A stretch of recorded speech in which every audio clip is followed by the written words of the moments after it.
It's a King Mario.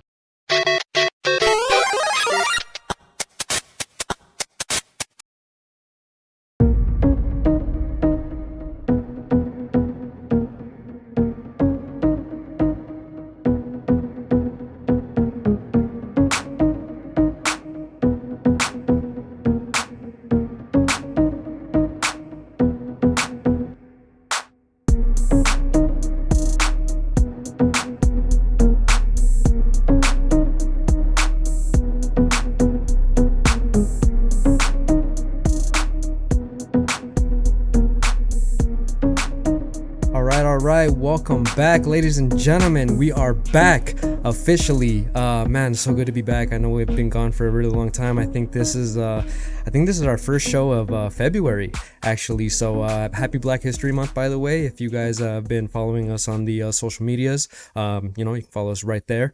And we've been giving special tribute this month every day to a historical person, I should say, that made contributions towards Black history, whether it's athletes, activists, political figures, just authors and groups. And it's just been it's been cool to get more information and knowledge and learn more about Black history. So like I said, happy Black History Month to all of you guys. Go follow us on the socials. And speaking of which, we are back, and this is our second official podcast video here on the YouTube. So if you are watching on the YouTube, the video version, be sure to leave a comment in the comment area, like this video, and don't forget to subscribe to the channel.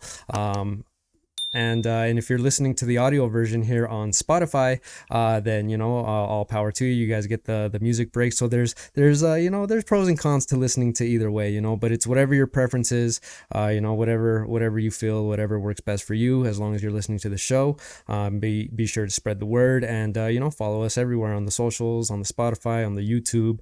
Be an all-around fan. But anyway, like I said, guys, good to be back. Thank you for joining us again here on the Battleborn Podcast. I'm your host, and my name is Mario Salinas. And yeah, man, like I said, we're coming at you a little bit later than usual. Usually try to drop a show every week. I think I've been off for like almost 3.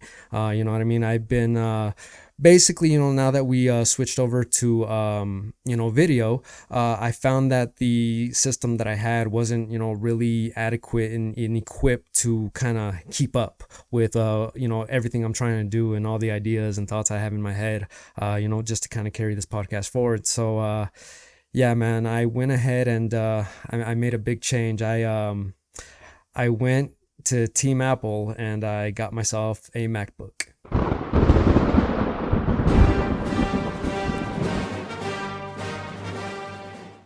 Yeah, man. Look, I've been a lifelong, PC Windows guy, and look, I understand, man, but gotta tell you guys, all you Windows lovers, man, I made the switch over to this MacBook, and over here on Team Apple now, man, I don't think I'm gonna go back anytime soon. Like this little computer here, this whole setup I got, it's got a lot of power, so it's able to kind of keep up with everything I'm trying to do. So we'll talk about it a little bit more with our guest. We actually have a guest coming on the show, as I promised you on the last video, on the last podcast.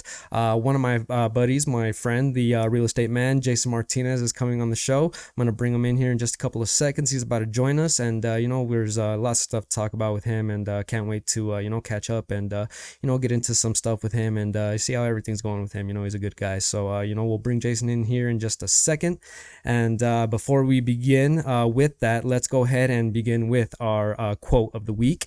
And being that it was the Super Bowl weekend this past weekend, and we'll also talk about the Super Bowl here a little bit, this week's quote of the week is by the legendary man himself, the man who the trophy's named after, Vince Lombardi, excuse me. And the quote from Vince Lombardi this week reads, "The difference between a successful person and others is not a lack of strength, not a lack of knowledge, but rather a lack of will." So yeah, man, definitely a good one to begin our podcast here with. And yeah, let's go ahead and get into the show. Like I said, looks like Jason is getting ready here to join us. So let me go ahead and add him in.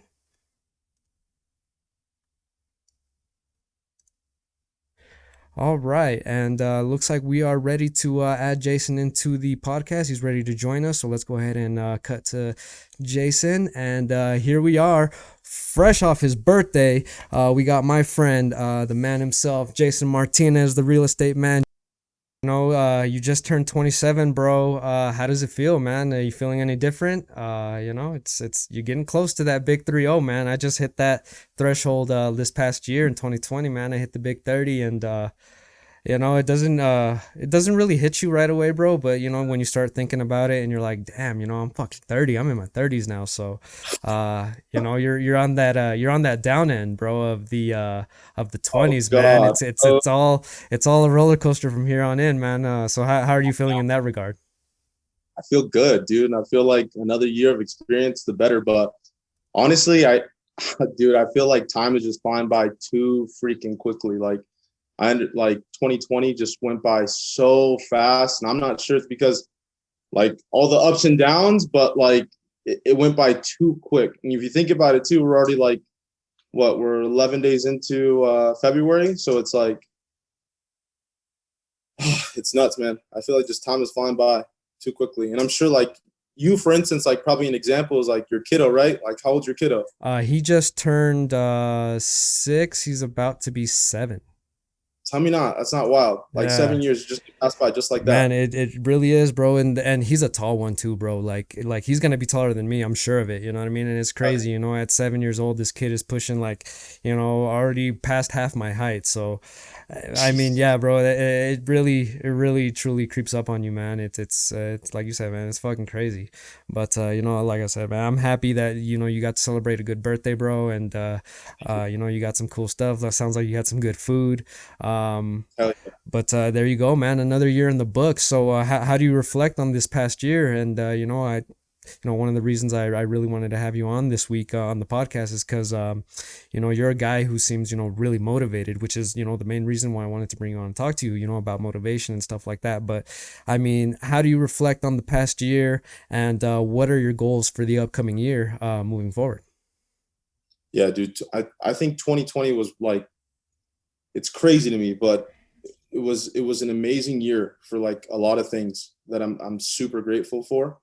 My wife and I, we've gone through the hoops and jumps and whereabouts of immigration and going through that whole process and getting her naturalization going through. So she's a full-on citizen. That was a big mark in our lives, her life for sure. I can only imagine. She also graduated with her bachelor's this year too. Due to COVID, she couldn't get that podium, that podium pose with the diploma and all that, and throwing the hat. But we had something really small with family and gatherings, and I couldn't believe it either. But 2019, I was taking my real estate exams and finally taking a little more. I was taking a different approach to real estate, and now I'm a fully licensed real estate agent since April, and it's been just phenomenal, dude. It's been a roller coaster, but at the same time, you take the good with some of the bad, and COVID ended up taking one of my family members too, which definitely sucks, and you never hope to ever see that or wish that upon anybody, and this pandemic was truly something different.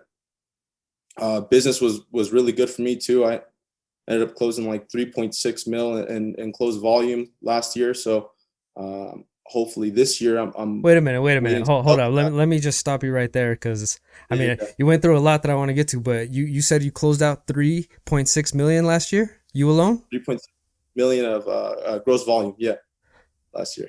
Wow, bro, bro, that's a big number right there. That's pretty incredible, man. How does that make you feel, man? Like, making big moves in the real estate game, man. For me, I feel like it's so small, right? I feel like I haven't even hit the beginning steps. I feel like Uh, it's weird to me. Like I have bigger passions, bigger pursuits to fill in, and I feel like that was just baby steps. If not, I feel like it was almost nothing. But to my clients that trusted me last year and up until this year, um, appreciate you more than you could ever think of, and for trusting me in your real estate endeavors. And either buying your first home or selling your house and moving into another one and upgrading. So it was a true blessing, but I hope to continue that, right, and keep going. I just don't want to stop. I got into this for, the long haul, and definitely want to make this a career for the rest of my life. So Right. real estate's definitely different. It's a passion of mine too, because on a personal note, I've been through some changes in real estate, and yeah, dude, it's a game changer for sure. Well, damn, man, it's crazy because, like I said, big reason I want to talk to you is just, talk about motivation. You seem so motivated. I can tell by the way you talk, man. You said you closed out a year with 3.6 mil. How many people would just be able to just rest on that and, just kind of, just settle for that and say that, that would have been their ultimate goal. But, here you are, even after, reaching such a, I would assume that's a pretty big threshold in the real estate world to close at, that, high end of a number. Maybe you could speak more onto that, about, what are the goals, or what are the quotas for like someone in your position. But I mean, yeah, man, like so many people would have just, settled for that and not have striven, or, striven for more. But you just, like I said, the way you talk, man, you sound like a guy who really wants to just kind of see how far you can, push your potential and, set goals for yourself, man. So what is that like for you, man? Like what motivates you, and like what does motivation mean for you? I think so. For me, like, I don't know, my family's different, and like I think a lot of people that like I meet around town or just in general, like in my livelihood, I feel like their goals are a lot different from mine, and I want to leave this world with an impact. Like I want to leave this world with like some type of a remembrance, like of what I did, whether like I'm etched on a statue or something for doing the biggest donations, or I made an impact because I did the most of this, or just something that I want to be able to drive that and drive somebody else to pursue the same thing I did, or go above and beyond what I did. So that's definitely my pursuit, bro. And I'm probably not going to stop until I get there too. So I think athletics had to do a lot with it growing up, and trying to always be like best and compete. And my wife and I compete over the smallest things sometimes too. It's ridiculous, but it's just the competitive atmosphere, and wanting to be the best and pursue to be the best is probably something ideal. But there's growing pains, and there's steps in order to get there. So I'm taking mine one at a time. Yeah, most definitely, man. So, I mean, it's so awesome for me to hear, to hear that you're doing so well, man, and you and your wife, you guys are, working towards all your goals. And then for me personally, I'm all about, just the empowerment of, Hispanic people, Latinos, and seeing us, move up and just better ourselves as a people. Where I feel like we're the generation that's really taking that big leap forward, when so many of our past generations, didn't have a lot of the same opportunities that we have. I mean, so I said, like, it's so awesome to hear that from you, man. So, in terms of like staying motivated that way, man, how do you feel like how do you maintain your motivation, man, to just stay driven that way and keep pursuing this, this real estate game and trying to break new grounds, man? Like how do you maintain that on a daily basis? Just feel like I got to keep educated as much as I possibly can, because if I'm not educated, then how can I educate somebody else? Right. Like, how can I relay the same messages that are being portrayed out there so I can relate them back to the masses? And then again, it's like it's family. It's like what we have here, the nucleus. My wife and I, my dogs, like we're just trying to grow in a bigger pursuit. But then also family and friends too, right? Like I see my Right. friends, I see my family, like the way they're doing, or the way they're going about their business or their lives, and I always want them to do the best, man. Like I think a lot of people get envious when like others are doing well, but dude, I'm a complete opposite. Like I'd rather see more positivity. I'd rather see more Yes. people coming up than going down.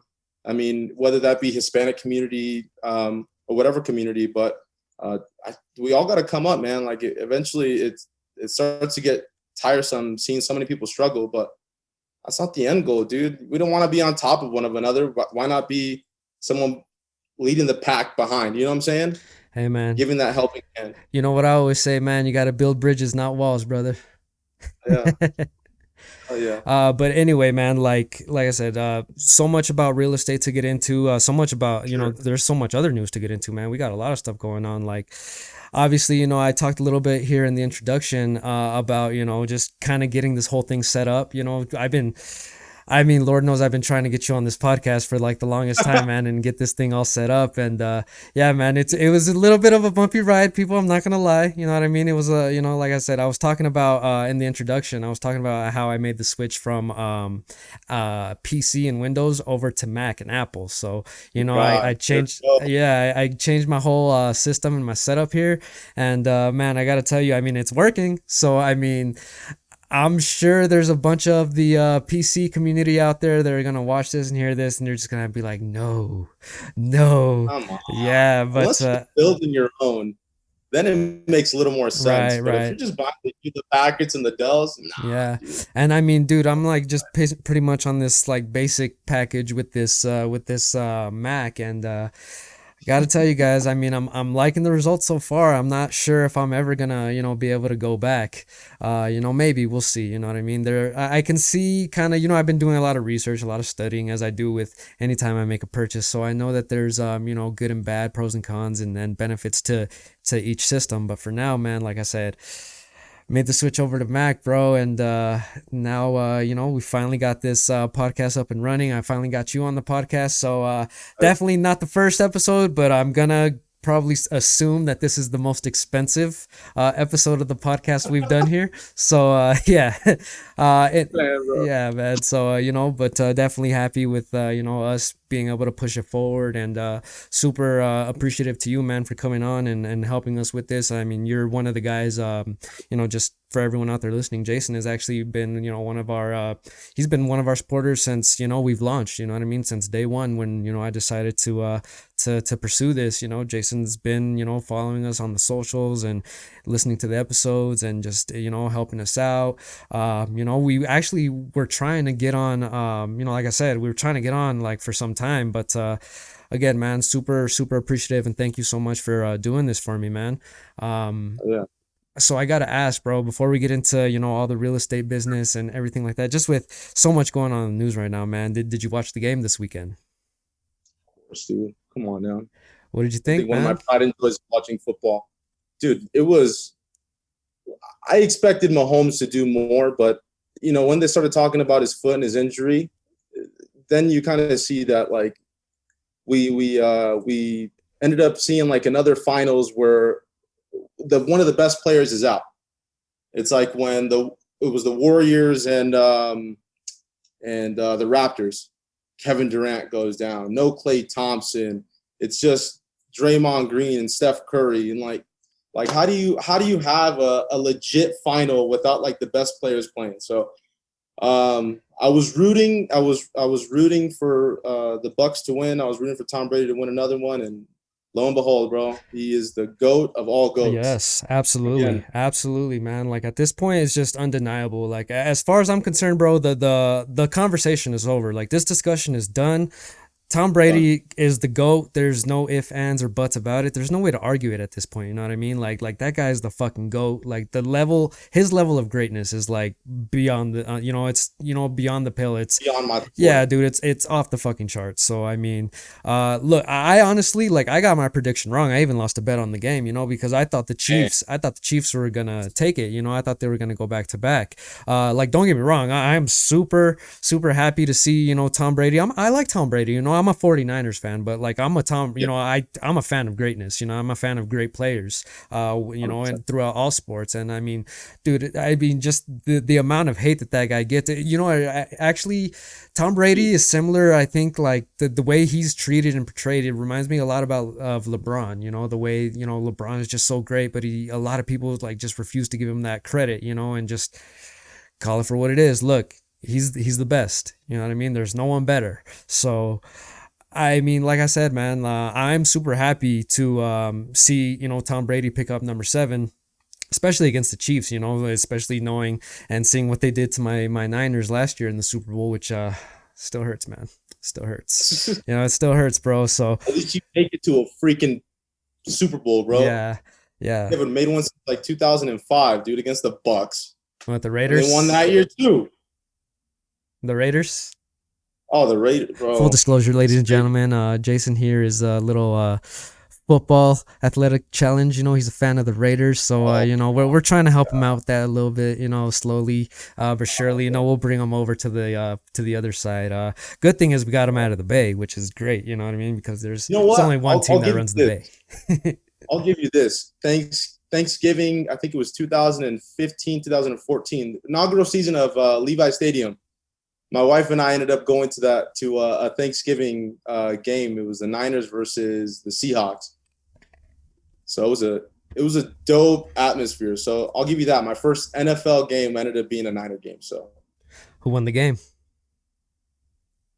I can't remember. Honestly. Come on, bro. Who won the game? You remember? You remember, bro? You tell me who won the game. God, what time is it? No, man. I'm just totally kidding. But yeah, man, like I said, I thought the Chiefs had a much better team. That's why I kind of picked them. You know, I was talking about it last couple of weeks on the podcast when I was giving my prediction. I was like, look, man, hands down, without question, Tom Brady's the GOAT, right? And, you know, he doesn't even need the Super Bowl to prove that. Like, if he never won another Super Bowl again, if he didn't win this Super Bowl, even if he had lost in this Super Bowl, he'd still be the greatest of all time. You know what I mean? He'd still be sitting with 6 rings, you know? But, dude, what he was able to do is, like, you know, just kind of come to a new team. You know, everybody thought, like, you know, he's not going to get back to the Super Bowl. You know, he's too old. You know, he doesn't have it anymore. And you know, it was all the coaching. It was all that team back there in New England. It wasn't him. And then lo and behold, man, he takes over a new franchise, and now he's sitting with 7 rings, man. And did you see all the celebrations? Did you see him throw the Lombardi Trophy on the boat?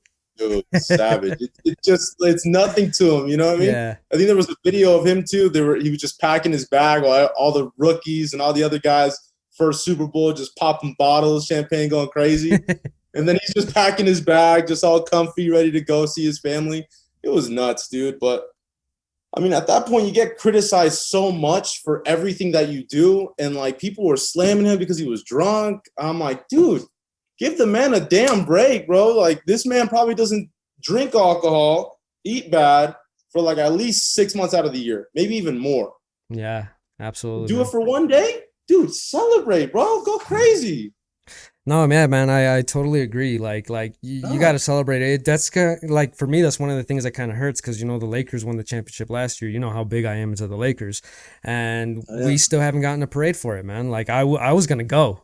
You know what I mean? I was like saying, hey, if they're gonna hold a parade, I'm there. I don't care. I'm gonna be there one way or another. But you know, man, with the COVID and everything, you know, it just hasn't happened. Like, they're still promising that it will at some point, but I mean, you know, if they don't win the championship again, I mean, are they going to be able to really, you know, have another parade? I mean, I guess you technically could, but I don't think it would mean the same, you know? But hey, man, it is what it is. Speaking of COVID, actually, man, so, you know, just kind of jumping back into the real estate world, man, how has that been for you, man? Like, dealing and navigating with real estate, you know, during a pandemic, and how has that been working, man? With, like, what have you been hearing out there from, you know, other agents and other people in the real estate business, and how is that affecting the industry? So initially, I thought it was going to go to a realm where, you know, if it was going to be all virtual, essentially. Like, you and I would be on a FaceTime during home tours, or, you know, you wouldn't be able to step a foot into a home yet until we're closed officially and it's yours. But they've definitely responded pretty well. I would say you definitely have to make appointments now and, like, strategize, like, time frames and everything, and then also ask the seller if you can go see the home.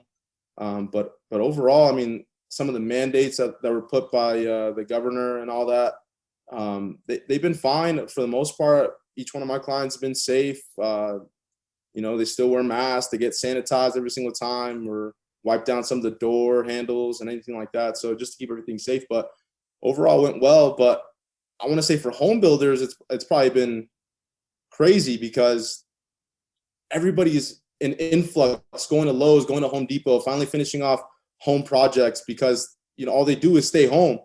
and pricing starting to go up for material too. So it's making it hard for them to be able to build on homes like as fast as possible. But then, dude, it game changed everything. I think a lot of people the last 3 or 4 years have been waiting for like some type of crash or foreclosures or to take advantage of like what happened 2000, 2008, 2009. But Have you seen anything like that? Like, have you seen anything similar, or do you feel like we're still like a long ways away from, another housing crisis?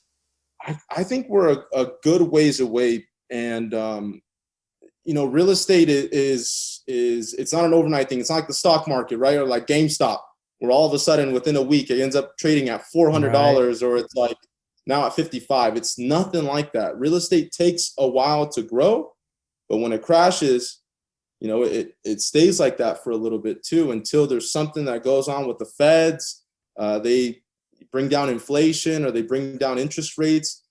Government loans are a little more easier to attain, as long as credit score and everything gets met by the person trying to buy it or trying to qualify. And we're not seeing anything like that. I can't see that, bro. Like we're seeing a quadfecta. I don't know how to say it, but we're seeing like four things. We're seeing that interest rates are staying super low until the foreseeable future. Okay. That's what the feds are saying. That's what the head of the chair of the feds is saying, that interest rates are going to stay low. Another thing is northern Nevada at least, is seeing an influx of people from out of state moving in. Yeah, I just read that report a few weeks ago myself, actually, about, we're getting an increase to the population.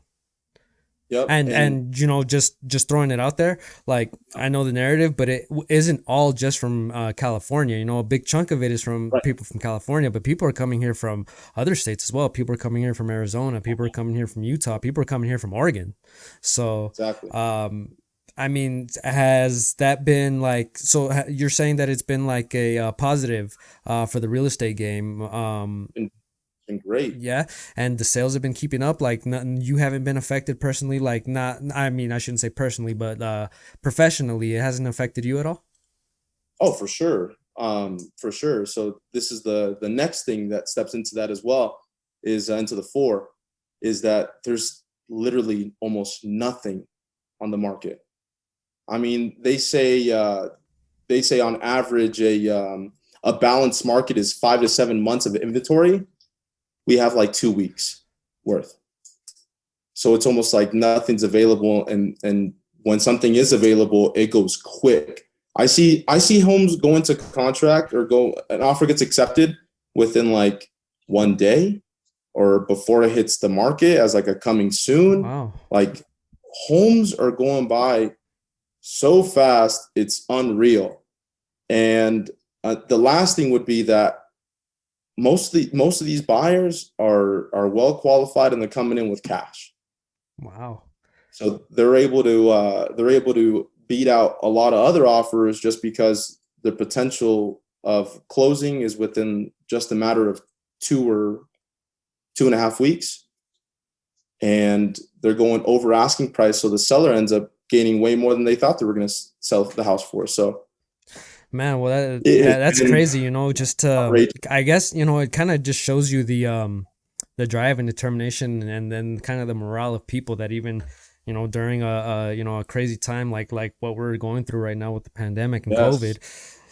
Absolutely. Hey, people are still out there, man, just running the world, making the world turn, and keeping keeping the industry alive, man, keeping business and agents and everybody working. So I mean, dude, very awesome to hear, man. I honestly didn't know, which is another reason why I wanted to have you on. You're the expert, man. So that's why asking you the questions, because like I said, I had no idea. If you were to tell me, I would have guessed probably the markets are down, probably maybe some foreclosures again, like not on the level of what we saw back in the last recession in 2008, but maybe trending in that direction. So I mean, dude, I'm honestly surprised, man. I'm shocked to hear that that's not happening, and but I'm pleasantly shocked. Obviously I want to I want to see people doing well, and I don't want to see people getting kicked out of their homes and losing their homes and livelihoods or anything No. like that. But yeah, man, you talked a little bit about the the differences with the with how the housing is working with the with what recently happened with the stocks and with GameStop and the whole Reddit situation. Man, did you follow that at all? I did, What'd you think, which was man? crazy What did because you think about that whole ordeal? It looks like, honestly, like, dude, I was hoping that they were just gonna keep that running. You know what I mean? I, I was like, I man, did too. just keep, you know what I mean? Just keep sticking it to these to these wealthy hedge fund guys. Who are it's funny, just like the hypocrisy of them. You know, all upset about them feeling like like these Reddit people were gaming the system, but they do the exact same thing. Like Exactly. what they were doing, the GameStop, and the reason this whole thing happened was what they were complaining about. You know what I mean? They were betting against, they were manipulating the system so that they would profit in the end. And then these Reddit people got together. What they didn't understand is GameStop has an actual like cultist type following of gamers and people that are into that kind of world that were just like, hey man, let's get together and fucking do something about it. Fuck these guys. Why are we letting them win all the time? You know what I mean? And they're totally manipulating the system. Let's manipulate it right back. So how did you feel about that whole situation, man? And did that kind of affect you at all? Personally and professionally? Yeah, no, I thought it was crazy because, they didn't even know what they were doing. They were just like believing in this company. I think it was the CEO of Chewy.com, ended up leaving there, becoming the executive here at GameStop. And then they were talking about selling games from no longer a retail store, like a brick and mortar, but they're going into a virtual setup and they're going to combine together with Microsoft. So all this information is coming in and you feel like, well, if they have a positive no on it and they feel like they believe in a company, then why not let them go in full on as much as they possibly want to? And look what happened. The whole following went through. I guess Wall Street Bets has been around for a while. I had no idea, but I had a friend tell me about it and talked like almost about an hour and a half about the whole situation. They're just like, dude, it's going to go up. Trust me, it's going to go crazy. It's going to be wild. And I'm like, dude, you're bullshitting. I was like, no way. Right, So right, years ago, I thought about buying GameStop too, because I used to work for like a third party affiliate. right. And I'm just like, well, you never know. It might grow back. But then I saw and I was like, wow, it's at $45. I'm like, what would it hurt, just to buy a couple of shares? Exactly what I did at 45. And So every day. how does that work, man? Because like, look, I'm not the stock expert. I don't really know how Sure. stocks works that much. It's something I've Yep. always actually wanted to look into. You know what I mean? Everyone always tells me, hey man, do you have stocks? You should do this and that. Never really, jumped that, I never really jumped the gun on that, and then really, probably due to my own, fault for not really looking into it and getting more knowledge on it. But how does Right. that really work, man? With stocks and that whole game. So there's multiple companies that you can invest in, right? That are public and you can buy shares of. So essentially a company like GameStop is one that can be traded and bought by multiple people. So it can be sold and bought for certain shares. Now, the value of the company they feel is this amount based off of what type of revenue they're bringing in.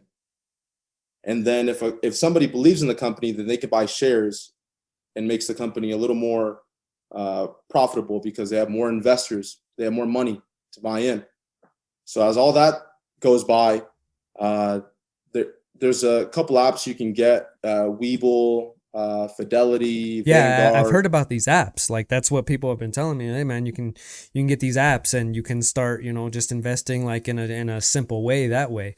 But I've Exactly. always been to, probably to my own detriment, probably, I'm probably leaving some kind of money on the table by not really looking into it. But I definitely is something that I'm gonna start, kind of looking into and seeing what it's all about because, like I said, Never too late. why leave money on the table if there's money to be made, especially seeing like I said, like how all this whole ordeal that happened with the Reddit people, it's like, that just shows that, You know, if you do it the right way, man, everybody can kind of win on this system, right? So, you know, especially seeing that, man, I was just, you know, I was surprised. Like I said, it looks like it's kind of dwindling down now and things are kind of going back to normal. Yeah, I mean, those Wall Street really bad. guys got fucking money to fight for forever, man. So, you know what I mean? And then, you know, these other guys on Reddit, they're just, you know, guys on Reddit, you know, average people, you know, they were just trying to make a statement as to like, you know, we're not going to take this shit anymore, you know? But yeah, man. You any last thoughts on that whole situation?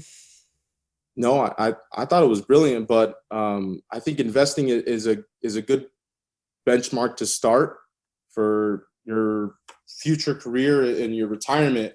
But yeah, dude, I honestly I think stocks is one way that you can set yourself up financially very well, and it doesn't take much, and you don't need thousands of dollars to invest. You can do it with a couple bucks, but you just have to do your due diligence when you're looking up things and deciding when to put money in the companies, because some companies, just like GameStop, will drag you all the way down like it is now, or you have companies like Pepsi, Walmart, Facebook that have been Yeah. around for a long time Yep. and continue to stay in that consistency. So it just depends. Just do your research, make sure you're looking at the right statistics and that the company's profitable, and it'll be all right. And you know, when I would also add to that, you know, I think you know, when it becomes financially available to you, go and get you know, some smart money people involved. You know, get with a you know, kind of a financial expert and get more advice that way. Get someone that's reputable.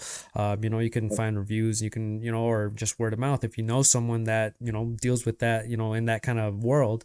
You know, just network out, man, and talk to your friends and see who knows what and what's working for them. And you know, you're able to just kind of build your portfolio that way. All right, sorry about that, ladies and gentlemen. We had a quick little technical glitch, but you know, we got it all set back up, and we got Jason here still with us. But yeah, man, you were touching on you know, just, you know, the real estate game and everything going on there.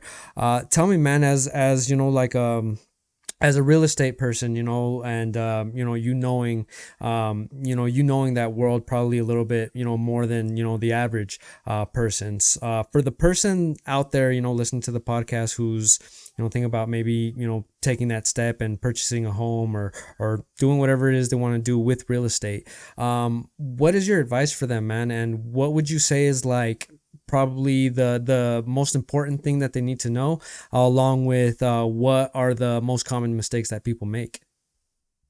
I think you got to be. I think you got to be passionate about it. I feel like if you're not passionate about it, and if you're not really interested in it, then that's going to trickle down over to the people that you're helping out, right? So you want to take this thing as serious as possible, because this could be somebody's biggest purchase of their whole entire It's life. a big investment, It's a very big huge, investment. and you really got to be careful. You really got to do your diligence. Again, like you really got to look after your people. And I think for me too, I really like helping people, and it could be the smallest things, it could be in the biggest things, but like I truly like helping people. I love helping people, and that's something that I feel like you should definitely carry with you if you're going to go into this game. Also, be a people person as well, but oh man, it's definitely overjoy when you're doing it. Um, and I couldn't ask for a better career path. Common mistakes, not doing enough research, especially finding out like In terms of what, like in terms of getting financing or location, like what is it really that is, what's the most common thing that you see that or common mistake that you see that most people make? so there's like specific dates that are inside of like people's in the contracts, in the real estate contracts, Hmm. that tend to get missed, and that could end up hurting you big time. So you're You could end talking up, about like little things they slip into the deal? yeah, exactly. Like being able to actually read a contract out, or being able to relay it back to you, because you're signing a big document as well, and everything on that paper is definitely becoming legal too. So you got to be careful of what you're signing, and know have your real estate agent interpret that back to you. so you What have a clear understanding. I'm sorry to interrupt, but like, what would you say is what would you say are things that people should look out for when they're signing on the dotted line? Like what is the verbiage or some kind of what tactics have you seen that people should try to avoid in the future? So I guess it just depends, right? But like as a seller, like you want to be careful in seeing how much you're truly paying back your real estate agent, or that everything you guys talked about is exactly on that piece of paper um, when you're paying out that commission check, or when it comes out to closing costs too. Like if you said you couldn't do closing costs, then why is your real estate agent saying that you can? There's a lot of things that you can go into it, but it's hard. It's hard to mention because there's so many contracts that get filled out, and there's so many different scenarios that can come into play. So there's not very ones that you can just point out right away. But um, you definitely want to keep asking questions as much as possible. That way, you have a better understanding of exactly what's going on. But if your real Right. estate agent can't interpret that back to you, then Ditch them and get another one. there's an issue there. Yeah. So, man, that's just it's crazy, because like I got a pretty good deal, with my setup. We've talked off the show, about how I got my house and everything like that. But yeah, man, like it's making a big investment like that. You would think that people would be out there, just really trying to help you, man. Yeah. What do you feel like sets you apart from other real estate agents? Like what do you think you do that they're not doing? In terms of not only just helping people find their home, but just the entire process from A to Z, man. Like what sets you apart that you feel? I think a lot of real estate agents just want to get the sale, right? They just want to make that money, make it quick, turn around and go spend it or go do whatever the hell they want with it. And for me, like I'm in it for you completely. Like your best interest is my best interest. So when I look out for you, Absolutely. I want to make sure that our communication is good, that you have a great understanding of exactly what you're signing and what you're getting yourself into. Um, I'm there for you at any given time. I think they talk about how real estate agents should work like 9 to 5 and weekends off. Hell no. If you have a question, you're calling me and you're asking me, and I'm explaining it to you. And if I don't have the damn answer, I'm gonna find it out for you. Um, and I'm just gonna go above and beyond my communication, my above and beyond, and making sure that your best interest is 100% fulfilled. That's what sets me apart, man. Because I'm not just looking to make a sell. Like if it came down to it, right? And I don't think a lot of people talk about this, but at any given point, if I had to sacrifice my commission check to make sure that you get into your home, that's something that I'd be willing to do. Right. That's just the way I am, and a lot of people won't be able to do that, and a lot of people don't do that, but that's a sacrifice for me because in the end, you're fulfilling your ultimate dream, and I'm fulfilling my duty as your real estate agent. So Well, you damn, man. everything. Yeah, definitely, bro. I think that's a great answer.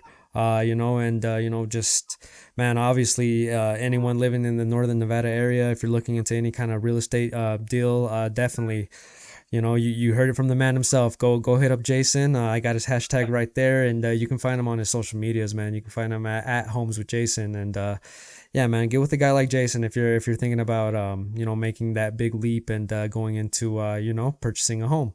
It's like he said, it's one of the biggest, most important investments you can make, and you definitely want to have a guy like Jason on your side. When you're making a big decision like that, making a big move, man. But bro, I think that's awesome. I mean, just obviously, like I said, I asked you the question because I wanted to know how you kind of see yourself. What sets you apart from other people.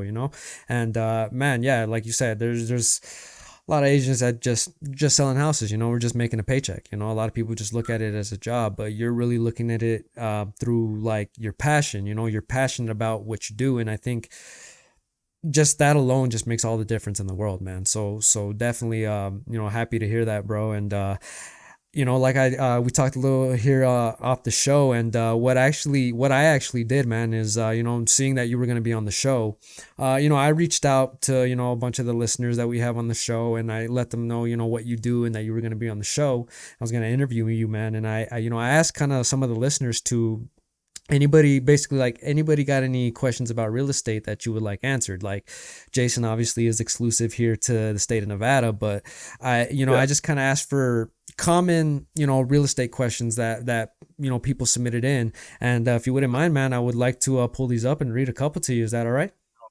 Let's do it. All right, man. Give me 1 second. Let me pull up these.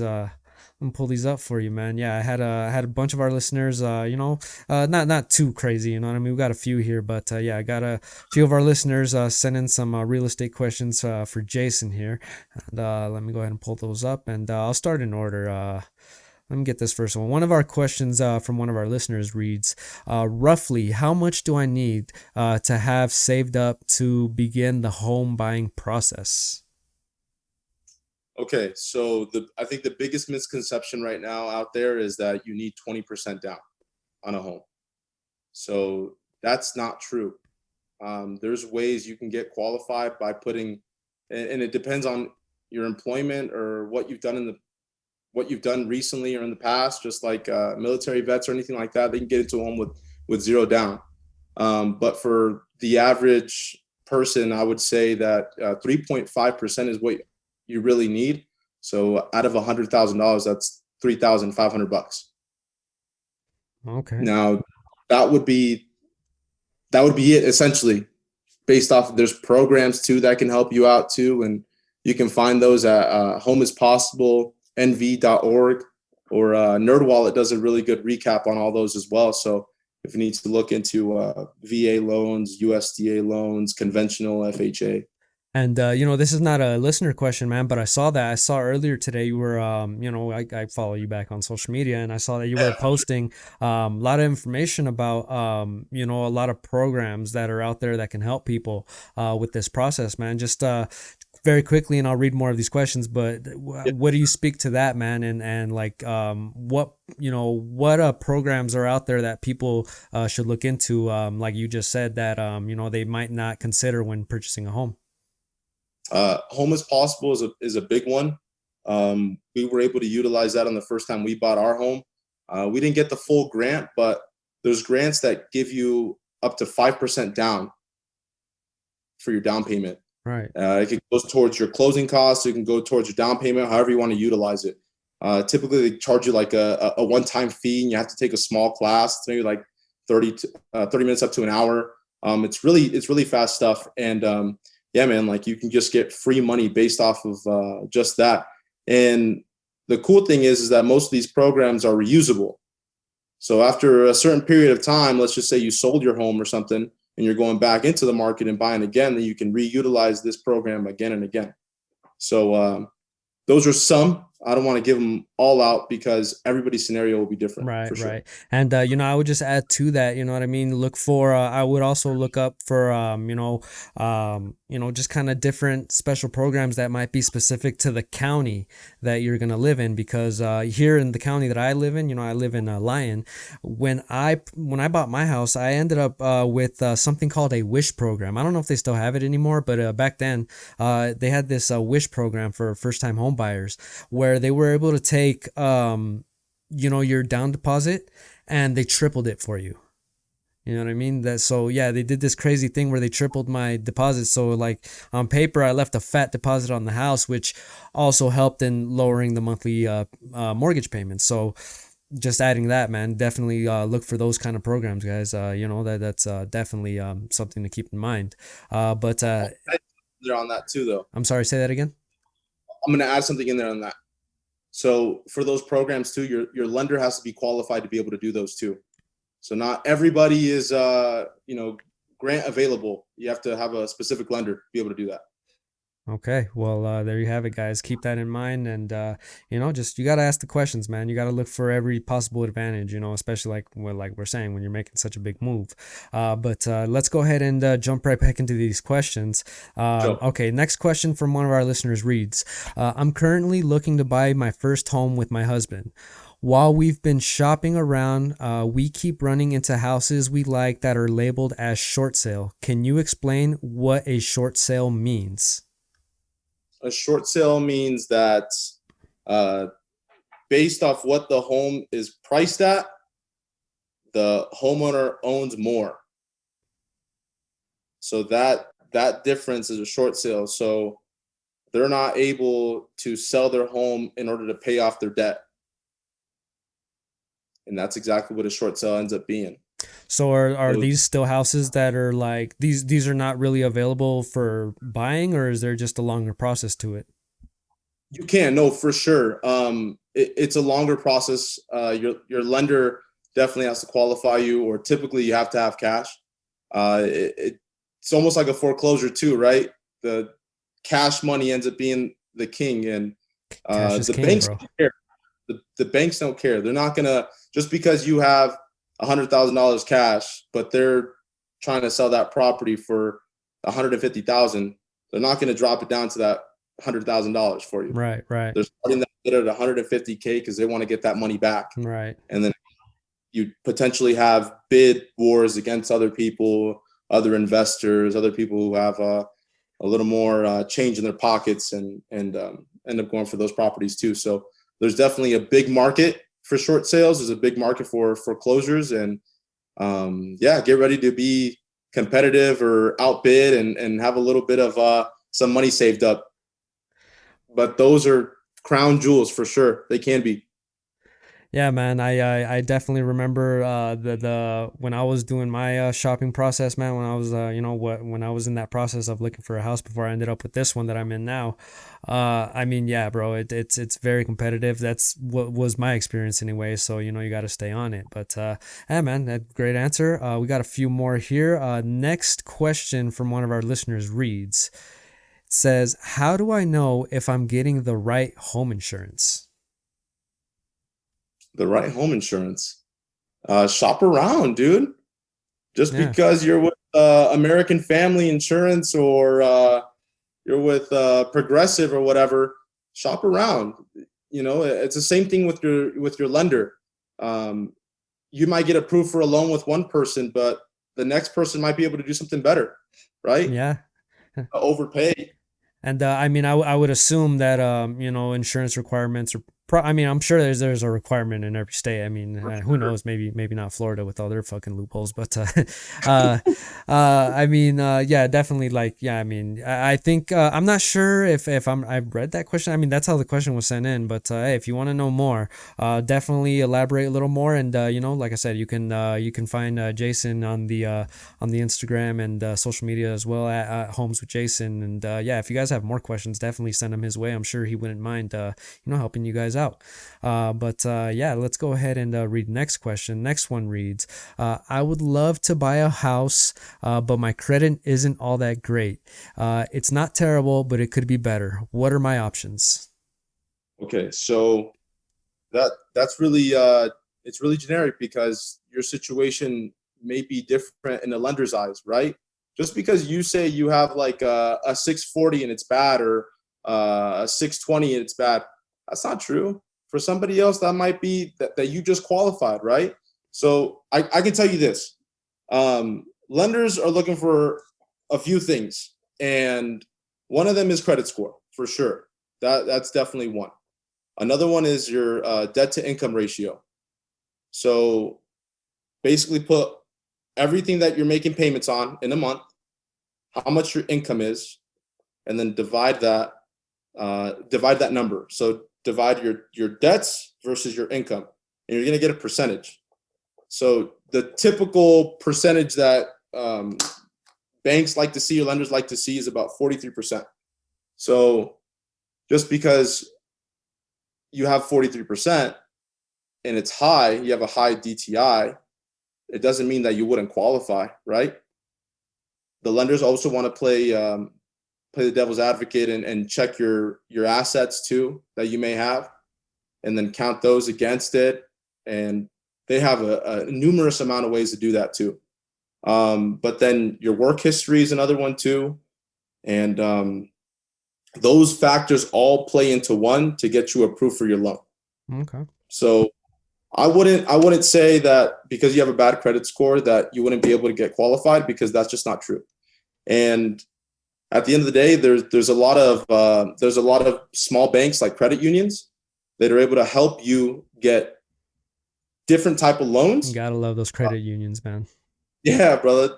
So some of those credit unions are able to approve you for a loan, even if you have a low credit score, in order to boost your credit score. So it might take a little bit of time. It's not an overnight thing, but definitely doing your homework and checking out credit unions, they'll be able to help for sure.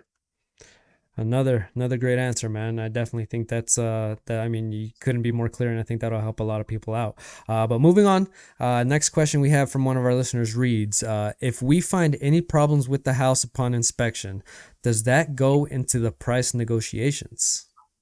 Of course. Of course. I mean, I think that's one of the biggest things too. So we just like talked a about car, date. man. Just like Yeah, when you buy a car, you find something wrong with it, hey man, you're gonna ding the price a little down on that. absolutely. So certain loans do require you to fix those things before you move in. And if they are not done, then you can't move into your home. The sale can't get approved by the lender because there's too much of a problem with the home that I won't go buy. Excuse me. So yeah, absolutely. So your real estate agent should be negotiating something in there, getting you guys a credit back, trying to get that repair or getting all the repairs necessary at that given time. There's specific dates that you have to be careful with as well. There's specific dates when all your inspections need to be done. Got it. And then you have certain dates as well after the inspections are done to request those repairs to be done. So yes, absolutely, for sure. And you heard it here first, guys. Another good question to ask. Things you got to keep in mind. Yeah. Take notes, people. You got to keep this stuff in mind, especially if you're going for the house. But okay, let me go ahead and read our next question here. Next question reads, what is the usual time frame from beginning to end from starting the process to getting the keys? Okay, so this is really good. If you're buying with cash, it can take 2 weeks, 2.5 weeks, maybe even sooner. So it really depends on cash because they like cash and to fast close. Cash is king, man. Just like I said. Yeah, absolutely. But your other loans, your FHAs, your VAs, your conventionals, in this market, you're seeing at least 3.5 weeks, 4.5 weeks, depending on if everything is going as smooth as butter. There's no repairs you have to do. Yeah. You're negotiating back and forth on the price. You're something doesn't go wrong with your loan, and knock on wood, I hope that never freaking happens. But a good note to self for anybody that's out there: you do not want to buy high price ticket items. You don't want to put up your debts on your credit cards. You don't want any of that going on when you're in contract. Maybe after the fact, maybe 2 weeks after the fact, you're recorded, you're done with the city, you have your keys, you're all set, your lender's telling you you're good to go, then go ahead. But please, please, please do not make any high purchases. Do not go buy a car. Do not go buy some Yeezys on the credit card. Don't run it up. Don't run it up. Wait, get the keys first. Get the keys. Please, yes. And then you can check it with your lender. Then you can go get your Jordans right after, man. Oh yeah, absolutely. But yeah, man, another very cool question. We only got a couple more here, man. The next one reads, what are things I can do to make my house more appealing to buyers? I've had it listed for a couple of months, but still no offers. What am I doing wrong? Okay, hit me up, because that's an issue that you don't have offers already. Especially like you said, this market is so competitive, man. Like, you're doing something wrong. Maybe a lack of advertisement and promotion. I don't know. But I mean, go ahead and answer the question, bro. Okay, so I think first your real estate agent should do the homework too. Graph comparables around the area to see what a home has recently sold for. Because if you have your home super high, but another home that was more remodeled than yours, or had an extra bedroom or bath or something sold, then something's wrong there. So pricing could be one. Two is, try not to do too much, but definitely check in to see if you can do a small little remodel, touch up the bathroom, touch up paint on the outside, exterior. Fix up your floors, your roof, whatever it takes, man. Landscaping, furniture is probably one of the biggest ones, I would say too. Your home on average can sell 10% more just based off of furniture. If your house is fully furnished, you'll definitely get a little bit more money than what you're anticipating. So for sure, just doing those small little things definitely makes a big impact. And yeah, that's crazy. You still haven't have an offer accepted? Yeah, hit me up. Yeah, man. Yeah, hit up the expert, man, because yeah, I don't know what. Obviously, we don't know the full picture of your situation, Sure, and of I'm not the course. expert. I got the expert here, which is why we're asking them the questions. But yeah, I agree, man. If seeing as how competitive Jason says the market is, I mean, if you've had your home up for sale and nobody's bitten yet, I mean, we got to know a variety of things, I would assume, like location, where is it, what does the house look like, and I mean, I'm sure there's a lot of factors that go into that. Absolutely, Okay. 100%. And last question we have Oh, for what? Jason. Yeah, man. We went through the whole list. We ran through all of them, man. But yeah, let's go ahead and let's read this last question for you here, man. This one says, does making improvements to my house, such as new flooring and roof, landscape in the yards, and the upkeep in the plumbing, have an effect on the selling price? Well, I think we just answered that. Hell Yeah, yeah! we Just answer that. yeah we just answered that. So Hell you're asking yes, if do making that. improvements to the house increases the selling price? Yeah, absolutely. Obviously. I mean, duh. I mean, making those kind of big improvements is that's the selling point of the house. That you made the improvements. So, yeah, man. Kind of answered those last two in one shot. So, Oh yeah, how about that, perfect. man? Those are questions for the real estate man for Jason. And like I said, if you guys have any more questions or you want Jason to elaborate a little more on any question that you have, or just need his expertise on whatever you got going on in terms of real estate, definitely hit him up, man. You can find him very easily, and I'm sure he'll get back to you as soon as he can. Um, The insurance one is good. That one has me thinking yeah, for yeah, sure. yeah, yeah. Those are really good questions. Thank you guys all for all of you guys who submitted questions in for Jason, and everyone listening to the show and helping us keep this thing going. But and just what do you see, man, in terms of like I said, I kind of asked you about your goals moving forward, but in terms of Yeah. just strictly real estate, you know what I mean? What are you hoping to achieve in this upcoming year? So for me, one of the biggest things that I want to look into for the foreseeable future, and I mean, I be this year, man. This is definitely a long term goal. But the faster I can get there, the better. As the faster it can snowball, the better. But um, rental properties is a big one for me. I want to have a good amount of rental properties that are bringing a stream of income that can maintain my lifestyle. Right. And your lifestyle may be different from mine, or you may be picturing a different lifestyle that you want to live. Um, but rental properties are probably one of the biggest ones that I'm looking for the foreseeable future. Maybe that's a duplex.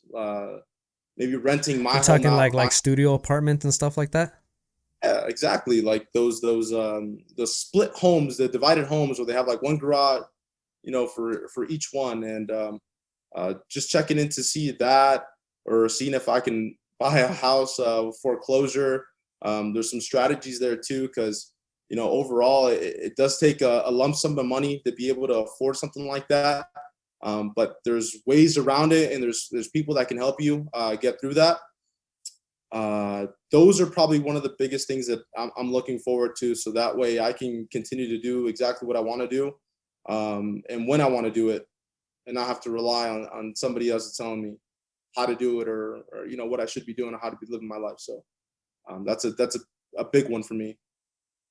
Well, man, me, I'm always wishing you well, bro. I'm always on your side and pulling for you and hope for nothing but good things for you and your wife and your family and your dogs and, everything you Yeah. guys got going on over there. And, I'm super, like I said, man, I'm super happy, to see you guys doing so well. I'm so happy to see, just like I said, on a personal level, to see, more Latinos, just doing more in the world, you know what I mean? And just kind of, it just feels like we're making, big leaps, in terms of our place in society and in different communities. So, very, very cool to see, man. I'm very happy for you. And, There you have it, ladies and gentlemen. We have my friend Jason Martinez, the real estate man. You can find him at Homes with Jason, available, or you can find him over there on the Instagram. You got a Twitter too, don't you?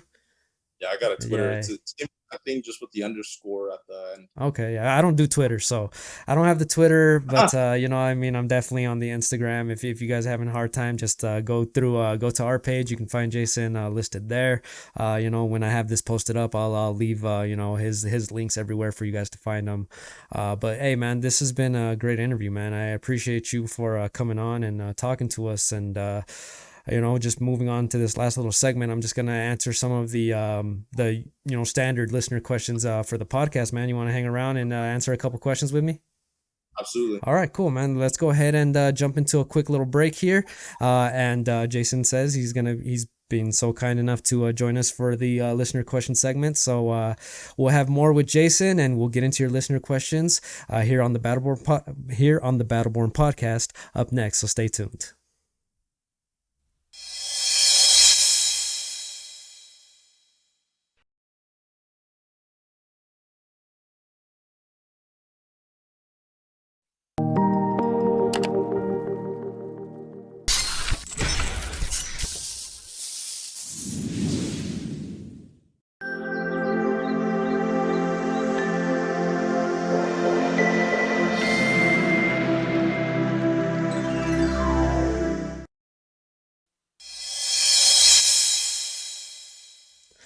All right, and we are back, ladies and gentlemen. And as I said, our friend Jason has been so kind enough to stay and help us answer some more of or get into these listener questions. I know I'm a little behind. They're starting to pile up, bro. You know what I mean? People are sending me questions. I haven't been doing shows. I've been in between all this, all these upgrades and getting everything set up here, and down to the lighting, bro. Like I've been working around here, you know what I mean? I'm trying to I think we talked once and I was telling you about, I'm just such a fucking perfectionist that I can't handle having something that looks like shit. So sorry guys for the delay, obviously, but trying to make it, worth it for you and entertaining and just visually pleasing, and the audio sounding good and crisp for you guys. But anyway, moving on, going into, like I said, my favorite part of the show, which is answering your guys' listener questions, which is like the main reason why, I launched the podcast, because, I just wanted to, just interact with everybody out there and, get, kind of just go over what's on your mind. But, today we got Jason here with us to answer these questions, so let's go ahead and dive right in and see what's on your guys' mind for the week. We'll do a few here that we pulled out, and we'll start with this one. This one is Kobe related. It says subject line on this email reads Kobe's best game. Which Kobe game was better, scoring 81 points or scoring 60 in his final game? Oh man, both good games. What do you think? I think for me, I didn't get to see Kobe as much growing up. I think my cousin was a super big fan of his, but I didn't really see the whole grasp of Kobe until like after the fact. But I think 61 points that he, the 81 or no, 61 last game, right? It was 60 in his last game and 81 points, and I think it was like 2008 he put up 81 points in a game. I think 60 was the most remarkable. The last one.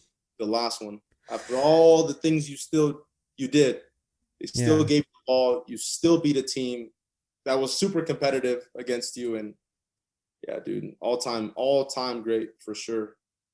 Well, I'm gonna actually disagree with you, man, and I'm gonna say that the 81 point game stands out for Kobe's career more. I mean, I watched both games live, you know what I mean? I watched practically damn near almost every Kobe game, over, I didn't watch his whole 20-year career, but when I started watching, man, I was hooked, you know what I mean? Became an instant fan, you know what I mean? I wasn't even a Lakers fan until, I was young when I first started watching Kobe, but it's because of Kobe that I've always, since that moment where I saw this guy, I'm just like, whoa, you know what I mean? This guy can ball.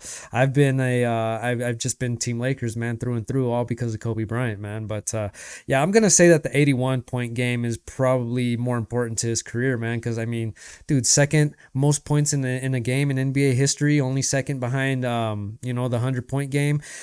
And dude, I mean, come on, it's just like Kobe was having a fucking great season. He was on fire, and I mean that one just sticks out to me. Like 60 in his last game, definitely. Don't get me wrong, was crazy impressive, but you know what I mean? It was kind of, the game itself was kind of insignificant. You know what I mean? It didn't get him to the playoffs. It was just, you know, the Lakers had a terrible year that year, you know, and on Kobe's last year. And, you know, in his final game was just a regular season game. He didn't even get to have a playoff run in his last year. So I think just kind of factoring that in. And like I said, man, just the historic, you know, just the historic, you know, caliber of putting up 81 points in a game, man. I'm gonna say that the 81 is probably more significant to Kobe's career, but hey, man, you know, I think you can make a good argument for both sides. You know, you made a very good one for the 60-point game, and for me, man, that 81, man, it just like, because I remember watching that game, and I remember, man, like, dude, I was watching the TV like, another one. You know what I mean? Like I was just like, dude, they're gonna keep letting this fucking guy score all night. Like, okay, okay, do your thing, Kobe. Do your thing, Kobe. Like, there was a moment in that game I was like, dude, he's gonna put up 100. He's gonna put up 100. But you know, it's he got it up to 81, man, and like still hasn't been done since. No one's even come close to that, and probably nobody will, just with the way the game is played now. But yeah, man, definitely that was a good one. So hey, man, you know, we both have our reasonings there. But anyway, let's go ahead and answer a few more questions here. Next one reads, vaccine. Hey Mario, just curious if you have made a final decision in regards to taking the coronavirus vaccine. No, I haven't. I haven't. I'm still, you know, I'm just kind of playing wait and see right now. You know what I mean? I know a lot of people have gotten it. I know people that have already gotten vaccinated. Totally like nothing serious in terms of side effects or bad symptoms. I mean, they got the vaccine, and now they're back to their regular lives. I mean, they're still following all the all the pandemic protocols and the all the safety guidelines, but no, I haven't really made a final decision. I'm kind of leaning towards probably at some point. I'm guessing that I probably will.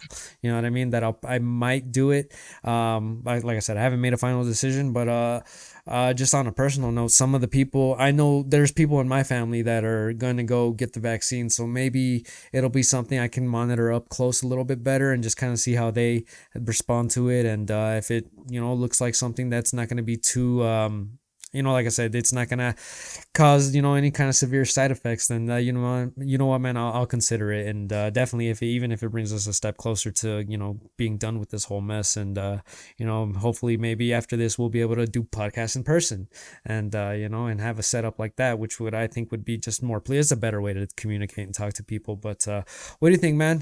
You thought about getting vaccinated, or where do you stand on the vaccines? I'm good with it. I definitely looking forward to taking the shot. I've been doing the flu shots. I've been doing all those shots like progressively throughout life and whatever you need. But yeah, the personal note too, like wife just had it, super sore, right?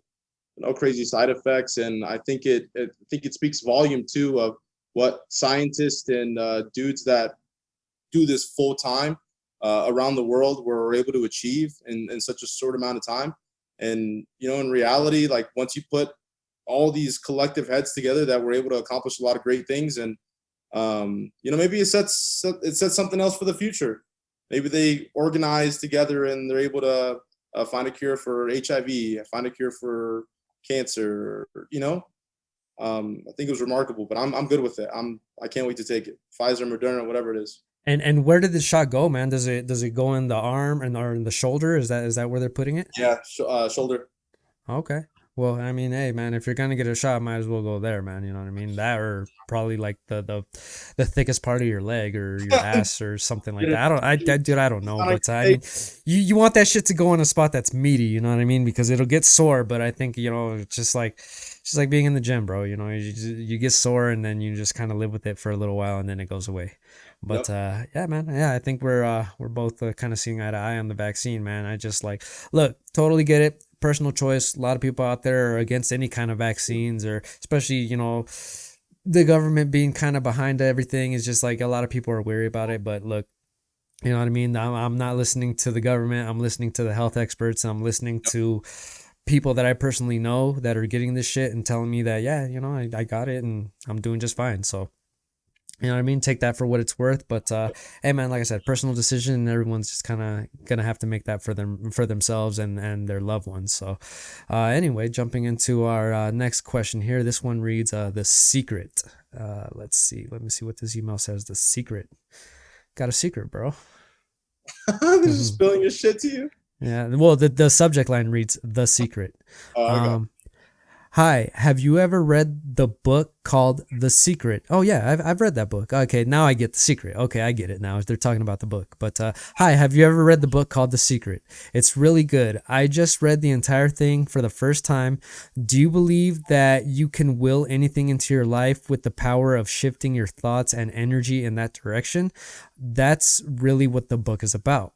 Yeah, man, absolutely. I mean, look, like that book isn't like a guide to get you every single thing you want in the world. It's kind of a guide to show you that, just kind of the power of positive thinking and kind of when you're saying willing something into existence, it's not just like, the book is not telling you that if I just sit here and just say, oh man, I want a big house, I want a fancy car, I want money, you know what I mean, that I can just sit here and keep thinking about it until it happens. No, the second half of the book is it's like you gotta want it, and then you gotta go out and do the work. You know what I mean? You can't just, hey man, I want to be rich and successful, and then just sit here and eat a sandwich. You know what I mean? It's not gonna work that way. So yeah, man, I think there is something to the book, and what it's trying to teach you is more about it's like I said, it's not just positive thinking, but it's about changing the way you think and imagining the things that you want in life and using that force to drive you to bring it into your life. So that's kind of how I felt about it. Have you ever read that book, Jason? No, I haven't, but I'm going No. to. I just Yeah. pulled it up right now on my computer. Oh, dude, like it's an old book, man. Like I must have read this book like 10, 15 years ago at this point. You know what I mean? Like it's an old one, but it's a really good book, man. I think Oprah even talked about it once. She put it on the bestsellers I remember correctly, and she talked about the powerful message in the book. But yeah, man, like. And you guys want to go check out The Secret? I mean, it's an older book, so I'm sure you can go to any, probably like a secondhand store or like an old bookstore, or you could probably order a new one, fairly cheap on Amazon these days, or download it as an ebook if you prefer to read that way. But yeah, man, and then probably audio too.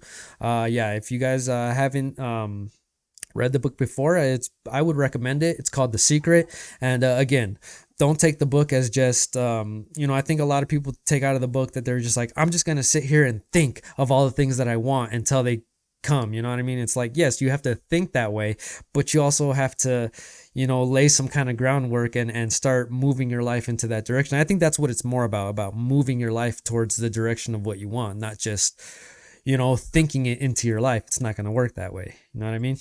The pursuit. You know what I thought about, which is some craziness too, is you hear that Rob Dyrdek was he went through a psychiatric like introduction into like setting his mindset into like positive thinking and like being a millionaire. No, I didn't hear that, man. But I mean, I would, I wouldn't doubt it from him, man. He's turned out to be a really fucking successful guy. I mean, if you look at all the things he's involved in and how he started and where he's at right now, I mean, he had a lot of good things come his way. MTV. Yeah, the show. Yeah, man, it's crazy. But yeah, bro, let's go ahead and run into this next question. Next one reads, subject line says, for fun. It reads, hey, Battleborn Podcast. Oh, hey, how you doing? Hey, Battleborn Podcast. Just a random question, but what do you do for fun? For fun? What do you say, Jason? What do you like to do for fun, man? Dude, just be at the lake whenever I possibly can be. Is that it for you, man? The lake, hot summer day? That's everything to me. It could be a horrible winter storm, or it could be the brightest of sunny days, dude. Like being at the lake is peaceful. It's mind resetting. It's everything. So that's fun to me. Hiking, being around the lake, swimming. and so therapeutic for the body, man. Like if you guys have ever been around here, around these parts in the northern Nevada area, one of our biggest, attractions, I would say, is Lake Tahoe. Just being able to drive up to the lake on a hot summer day and just kind of enjoy a day out there. You know what I mean? And I mean, just being in that water, man. Like it's a lot of people obviously, you know how it is. A lot of people say that the water is like freezing cold, but I fucking love that, man. I like that I like just jumping in until your body just numbs up to it. You know what I'm saying? And then you're just kind of laying in there and just, yeah, man. It's like I said, to me, it's very therapeutic for the body, especially after like a hard week in the gym or something like that, or hard week at work, whatever it is. It's just like, dude, there's no better way for me personally. I agree with you, to cap off a week than to be outdoors. And then just to answer the question, that's what I like to do, man. I like to be outdoors. You know what I mean? Obviously when it's warm right now, we're here in our neck of the woods. It's a little bit colder right now. We're experiencing some of the colder weather at this point, but man, about 3-4 months from now, you can catch your boy at the lake. Probably post it up with my son. Maybe if this maybe with this whole pandemic coming to an end, you'll see me and Jason out there, enjoying a day at the lake, man. And have our dogs, have my kid, and just have a good time, man. If you guys are ever around here in the northern Nevada area, I think northern California area as well, man, go pay a trip to Lake Tahoe, man. Promise you won't regret it. It's good times all around. So I'm with you there, man. Definitely with you there. Okay, let's see. Next question. Living with depression/anxiety. Damn. Okay, I have really bad depression/anxiety, and I don't know how to deal with it. I'm eating better and getting plenty of sleep and doing all the recommendations I can find on Google, but nothing seems to make it better. Do you know what I could do, or do you know what I could and should do? Well, I mean, it sounds like you're already kind of taking the right steps, man. You're eating better, you're taking care of yourself, and I mean, it just, I mean, I want to be careful with how I answer this question, because I'm not your doctor, you know what I mean? I don't know what's going on in your world. I don't know all the specifics of, what's causing your depression and anxiety. But I mean, the best way to deal with it, man, that I can recommend is there's obviously a source to your, depression or anxiety, whatever you're experiencing. There's something in your life that's causing it, or some things in your life that's causing it. Like my recommendation to deal with it is keep doing what you're doing. Keep taking care of yourself first. Take care of your mind, take care of your body, and just make sure you keep the focus on your health. You know what I mean? Because that's first and foremost. But yeah, man, to deal with it, like I said, man, try to find the source of what's causing it. You know what I mean? There's obviously something that's triggering your episodes of depression and anxiety, and I would just say kind of try to pinpoint that source and just face it head on. What do you think, man? Yeah, for sure. No, I think you're right. Go check in with a doctor, a psychologist, just to see what the source could be. Depression. That too, yeah. I should have added that, like, go speak to a medical professional that can, better assist you with that situation. Or, if you don't feel comfortable with that, family members, friends, someone close to you, someone that can help you navigate through it. I mean, it's good to have a support system. Yeah, definitely. Trying something new too.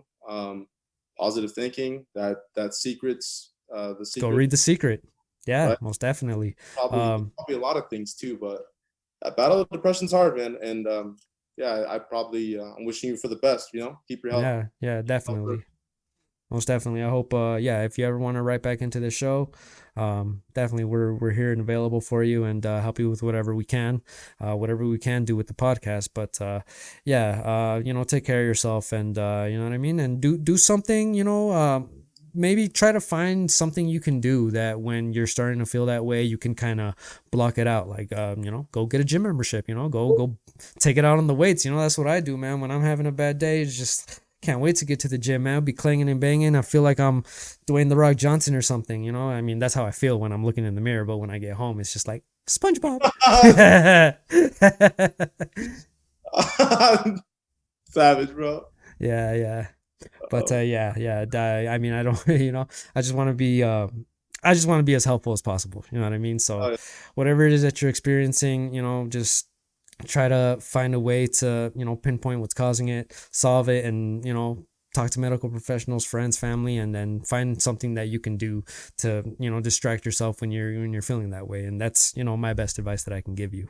Okay, next question. This one subject line reads different. This is going to be a different question. Okay, let's see. First time writing into your show. My question is, how would you describe what makes your podcast different and unique from all the others? Well, duh. I mean, I'm on it. So is there anything, no further questions, I'm on this podcast and I'm not on anybody else's podcast. So that's what makes it unique. No, I'm just kidding. But, what do I feel like makes this podcast different and unique from all the others, man? Is just like, I really put my all into this, man. You know what I mean? Like Jason will tell you, man, we've been trying to get this set up for some time because I wasn't gonna just settle for a half-ass effort that looked like shit, sounded like shit, wasn't up to my standards.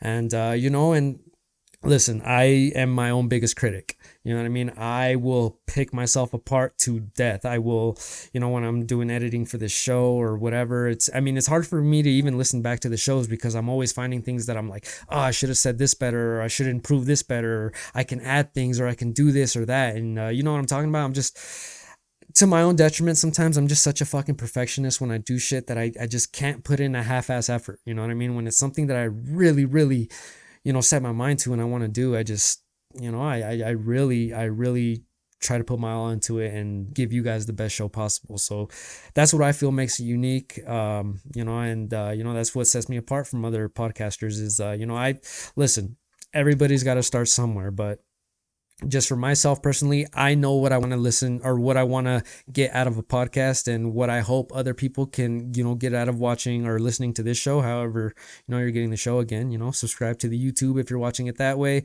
and keep spreading the word if you're listening to the audio version. But, I will always keep trying to improve the show.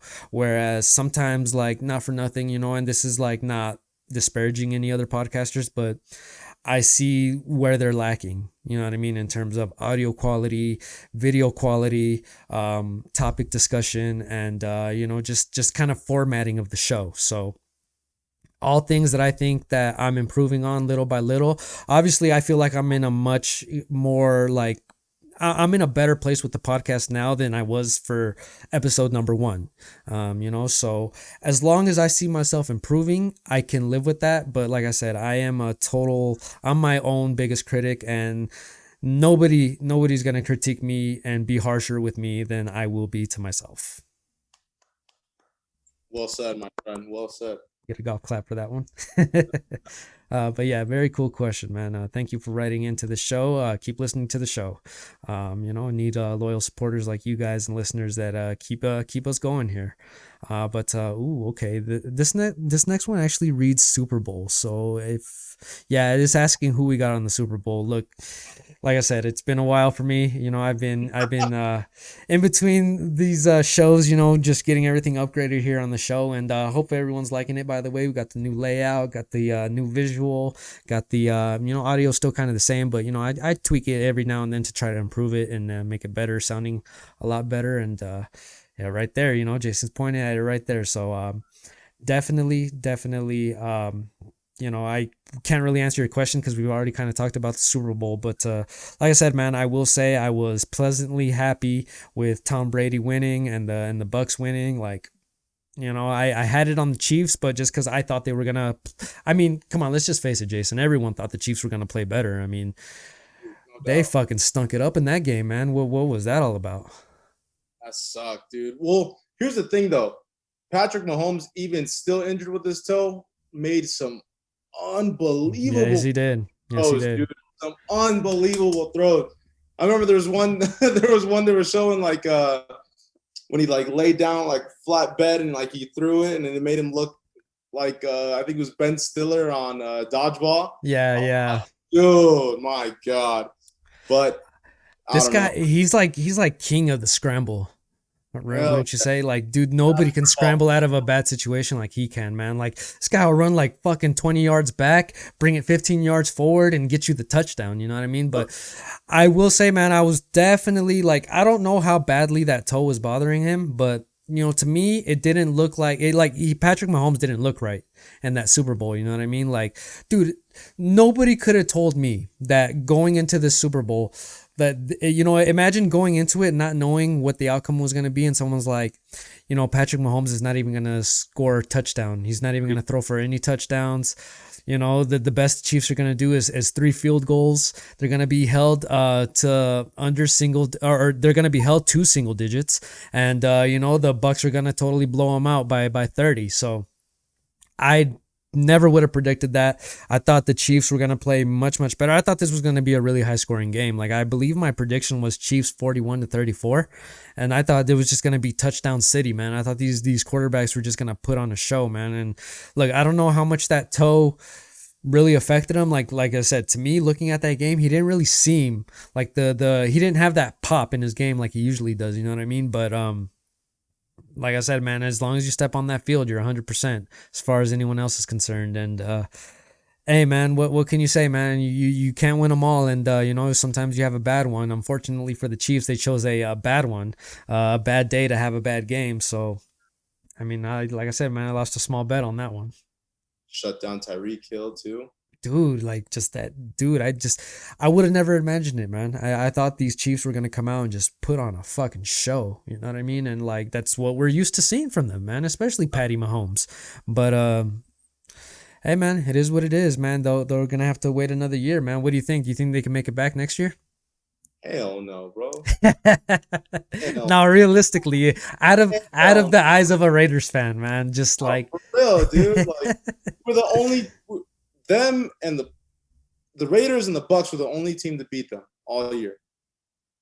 But like getting a win in the regular season doesn't mean you're better than them. You can, especially in those division games, man. Like I always tell you, those can go either way. You know what I mean? But when you get to the playoffs, it's a different atmosphere, bro. If the Chiefs had to face the Raiders in the playoffs, like, I mean, I probably would put that one all on the Chiefs as well. Yeah, true. Plus, we had a shit defense, so yeah, it is what it is. But they were first seed all year round, bro, and they beat everybody in the playoffs except for the Super Bowl. True, but they're not running it back, guaranteed.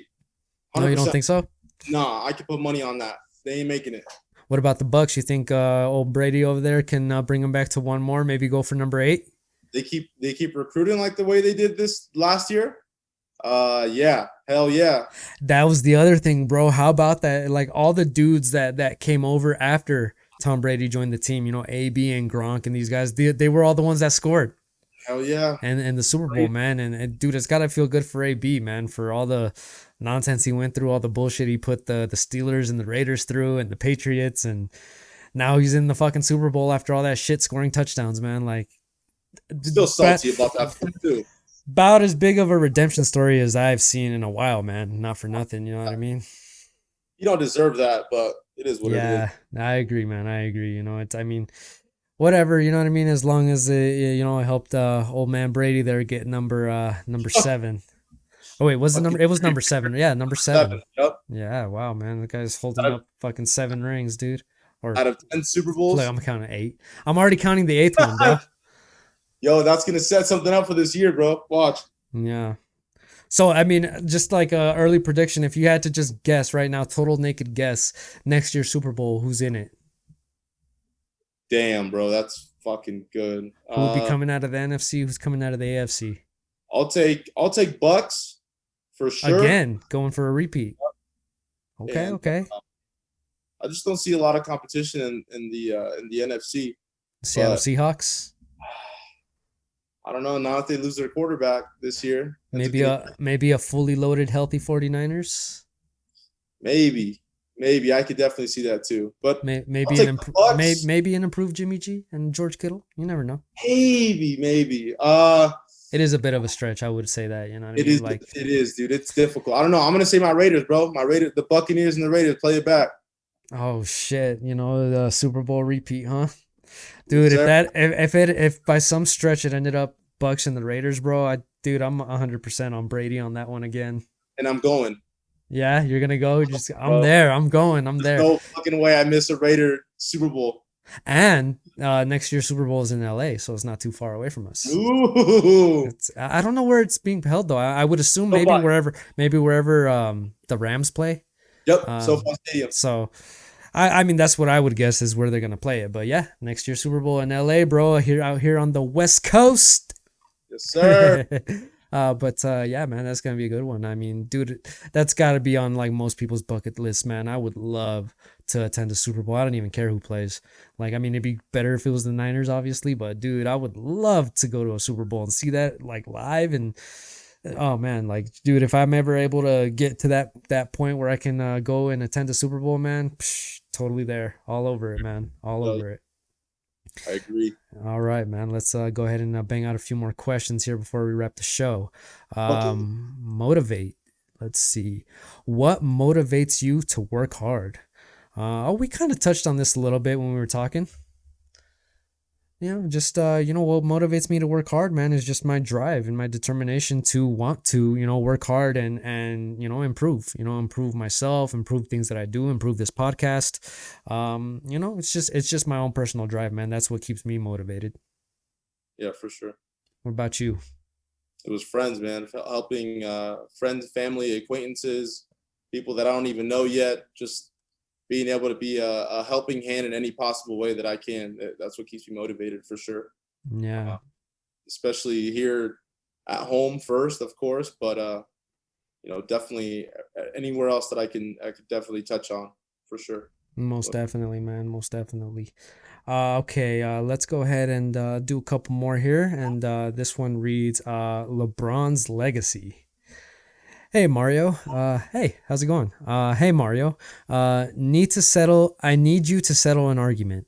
Now that he has won a championship with the Lakers, does LeBron make the top 5 Lakers of all time? I'm gonna let you handle that one, bro. Fuck. You know what, man? No. I mean, not a top 5. I mean, he maybe a top 10 for sure. And if he wins another championship, most definitely top 10.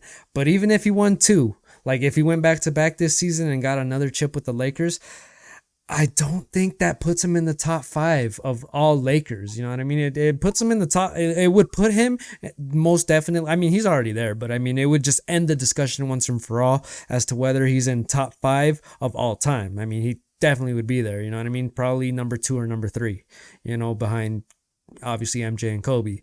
But if now that he's won one with the Lakers, no, man, I still don't have him in top 5. I mean, who are you going to take out of the top 5? I mean, who's top 5 Lakers? Kobe, Magic, Kareem, Wilt, and Shaq.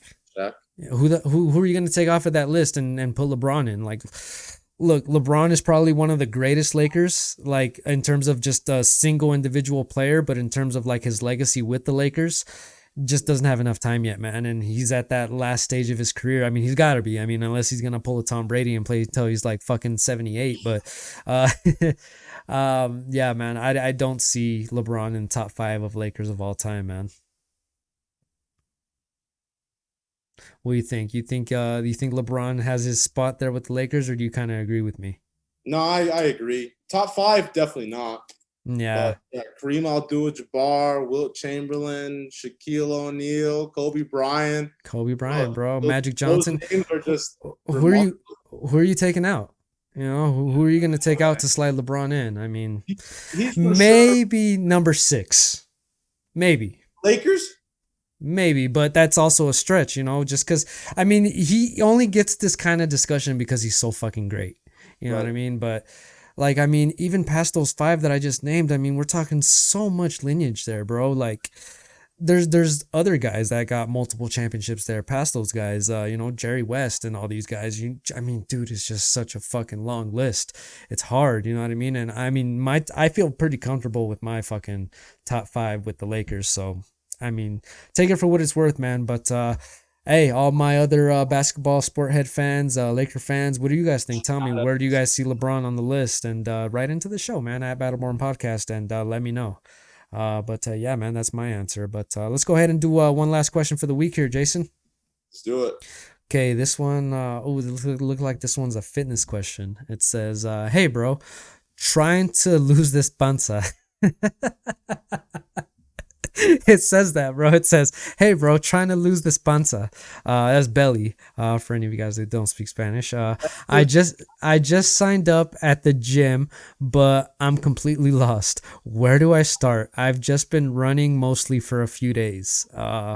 Jason, you're a gym head, man. What would you say, man? What do you say to this guy, and what works best for you when you're in the gym? Go to YouTube, man. Go to YouTube or go to Google. Just look up some workouts. Write down a couple routines. Take the piece of paper with you. Don't be ashamed, bro. Like, I started going to the gym maybe like seriously about 2 years ago. Maybe not even that. Maybe a year and a half ago. But like, I'd walk in. Like, my wife knew what to do. Right? We go together. Yeah. Knew what to do. She would get on the elliptical. She would get off. She started doing these crazy ass workouts, and I'm like, what the fuck am I doing in here? And yeah, dude, I just started writing down shit, or I started looking up stuff on YouTube, and you can see it right there on your phone while you're doing the workout completely. So it's like, don't be ashamed, bro. Just like write some stuff down. See what workout's gonna work best for you. Which ones you want to do that certain day. Kind of foresee it for the future for the next 5 days, if you're gonna take like a 2-day break or something. But yeah, just be a little more prepared before you go. That way you don't feel so lost. Yeah, and I agree with Jason, man. I can't tell you, like, just not even just the gym, but I cannot tell you how much, just Googling and YouTube has helped me figure a lot of shit out. You know what I mean? And, it works with the gym too, man. If you're kind of lost and not sure what to go, I mean, you kind of have to, I guess, would probably have to lay out what your fitness goals are. I mean, are you trying to lose weight or trying to gain weight? Like, what are you trying to do? Because the regimen would be different depending on what you're trying to do. But yeah, man, whatever it is that your goals are, man, do a Google search, get on YouTube, look at what's worked for other people, and then kind of incorporate all of those things, all that information, and kind of come up with your own thing. You know what I mean? If you can afford it, maybe, if you just got with the gym, see if they have maybe personal trainers there that might be able to, help you if it's not within your budget. A lot of trainers will give you a couple of free sessions. You know what I mean? You can go ask them about it, and, or at least they'll sit down with you and give you some advice. You know what I mean? I'm sure, that's their job. They're trying to motivate people and get them to their fitness goals. But, yeah, man, I mean, if you're trying to lose the panza, I mean, I would just say don't focus on just that one area, man. You got to focus on the whole temple, man. You know what I mean? You can't just target spot one area and think like you're just going to work that spot and get the results that you're looking for, man. No, it's got to be a total body effort. You got to put in just as much to everything else as you put into that.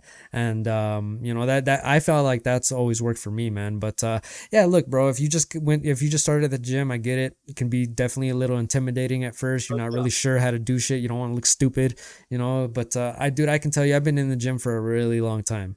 And, look, bro, when I see someone that's just starting out, I'm not there criticizing them, judging them. When I see someone that obviously is kind of like a beginner, but I see the consistency where like, every time I'm in the gym, I see this guy, dude. At some point I start gaining a lot of respect. I'm just like, yeah, this guy wants it, or girl wants it. You know what I mean? And, dude, I've seen people like completely like, obese and overweight in the gym, just trying to put in the work. And I got nothing but respect for that, man. It's not, dude, like nobody, I mean, just take it from me. Like I said, I've been in there for a long time. I'm never in there like judging people.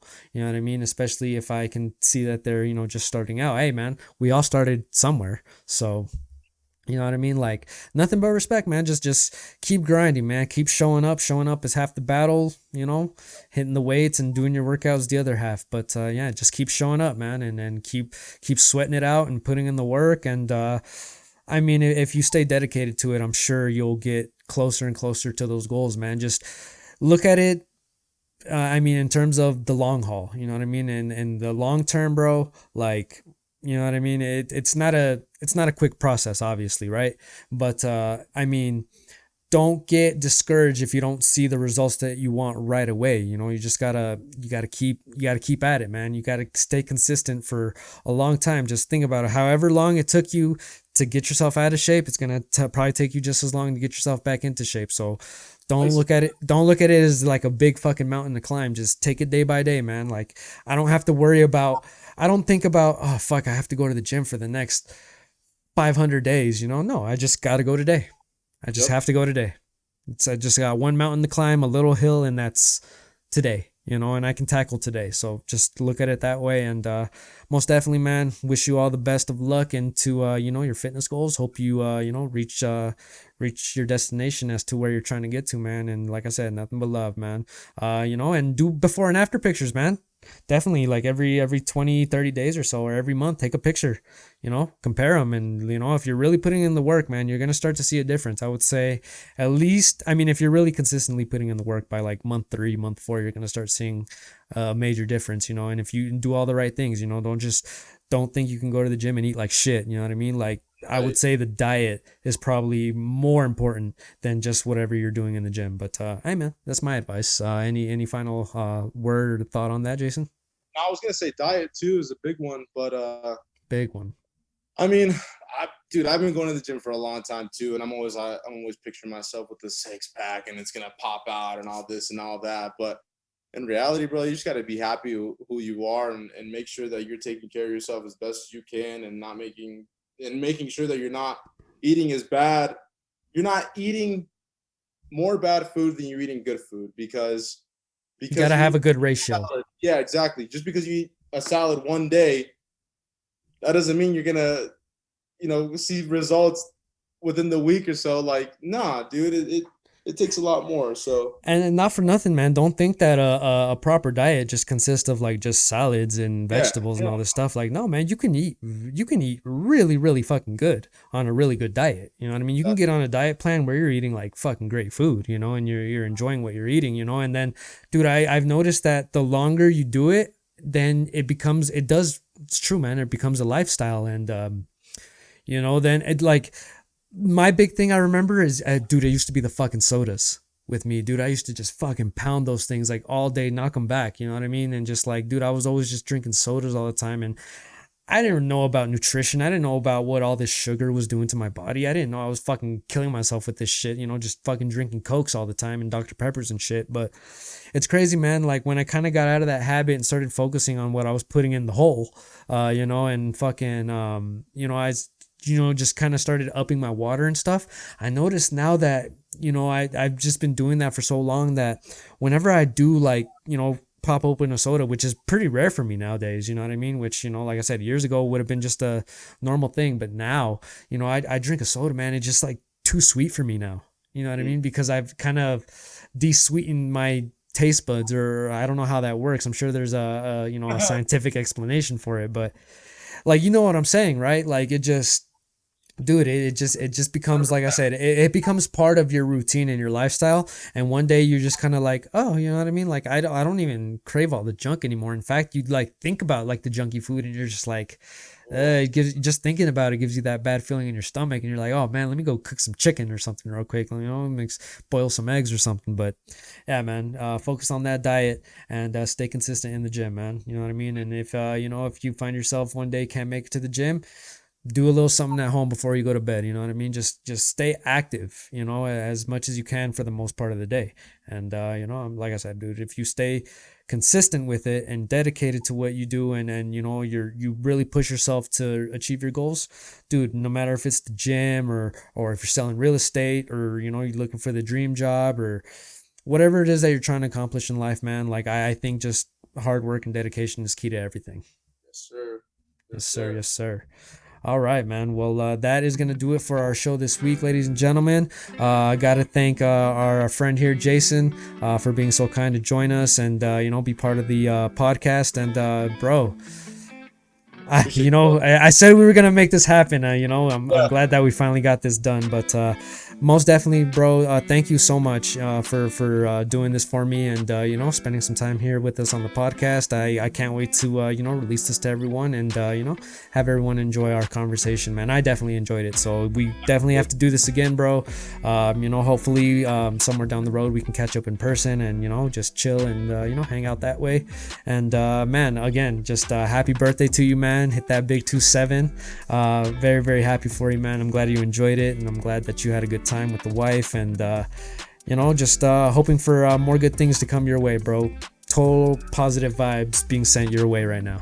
Likewise, brother. I'm gonna read that book too, that secret book. Yeah, look up that book. Everybody, bro. I've read it, bro. I've read it. It's a really good book. So yeah, most definitely a good one. Again, we want to thank Jason for joining us here on the podcast. If you want to hear more from Jason, or you have any more real estate related questions for him, feel free to find him on his social medias, and that would be at the it's not the hashtag, it's the at Homes with Jason. You can find him on the Instagram, you can find him on the Twitter. If you're having a hard time with that, like I said, go and look him up on our page. He's pretty active there, and he's been a loyal listener for the podcast for since we started. So much thanks to Jason. Thanks for all of you guys for tuning in and listening to another episode of the Battleborn Podcast. My name is Mario Salinas, and if you guys want to write into the show with any of your questions, comments, or concerns, you guys already know the deal. You can reach us here at our email, which is battlebornpodcast@gmail.com. You can find us at our socials, which is the Instagram at Battleborn Podcast. The Facebook is at the Battleborn Podcast. You guys can find us on the YouTube now. So that's the Battleborn Podcast YouTube channel. Feel free to go find us there. Be sure to hit that like button on our videos. Be sure to subscribe. Be sure to leave a comment and leave your opinions on the show. And if we get anything there, maybe I'll incorporate that into the show as well. And obviously, you guys know you can find us our regular audio versions of the show on Spotify and Apple Podcasts, wherever you guys like to get your podcasts. We're there. If you guys have a different preference for podcasts and we're not on there, hit me up. I'll do my best to make sure we get on there and make it easier for you to find the show. But with that said, I appreciate you guys for joining us for another week. My name is Mario Salinas again, like I said. Can't wait to get back with you guys again. I'm glad that we got the whole setup here now, and man, it feels fucking really good to see the podcast just improving and moving along and progressing here. So obviously couldn't have done it without all of you guys, without all our friends like Jason, everyone else that's been on the podcast, and can't wait to do it again, man. We will be back next week with another edition of the podcast, and until then, you guys have a great week, and I will see you for the next one. Jason, sell those homes, brother. Peace out, baby. Let's do it.